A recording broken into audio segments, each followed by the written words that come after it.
contradictions. I read an article of yours recently. Someone sent it to me about, you were talking about the draft, freedom, and the war, and etc. About that a country should not require or has no right to require of an individual, I may be not having the context quite right, to serve in a... You said it a while ago that if a country is attacked, people defend and will fight. But you didn't think it was right for a country to demand of its citizens. A conscripted army was not a good idea. No, it is a very immoral idea. It is unconstitutional. Thank you.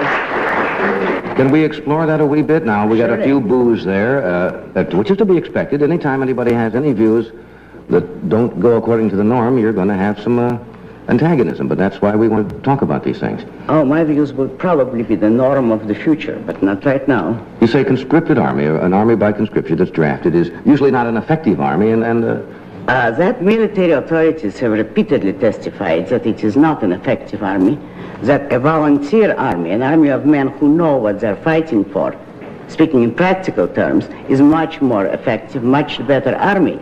But first, the moral issue underlying it. I say that no single individual has the right to demand the life of another individual.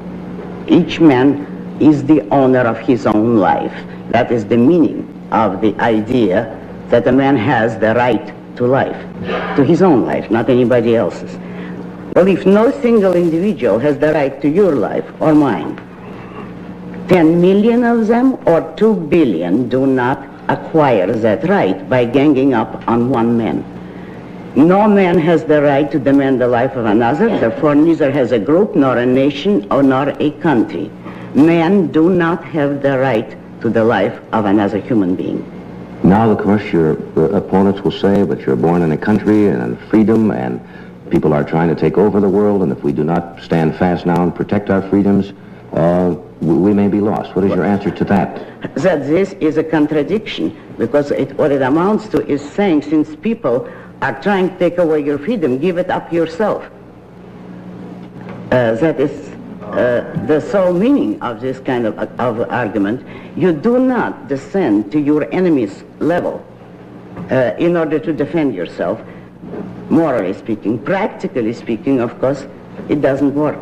Well, war, first of all, is terribly stupid. You are not saying, of course, that if this country was not attacked, the people would fight. I would say if it was attacked, yes, people would, because people have always fought for a free or even a semi-free country.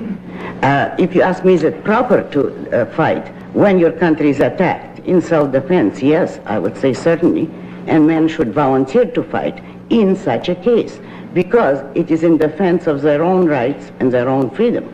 But a country does not have the right to compel them to fight, particularly in a war like Vietnam, in which the United States have no interest whatever. We have nothing to gain by that war, and it is draining this country.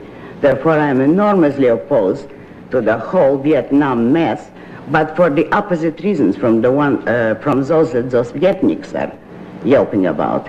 I do not agree with them, but I am against the war in Vietnam because it is a useless and senseless war, and it does not serve any national interest.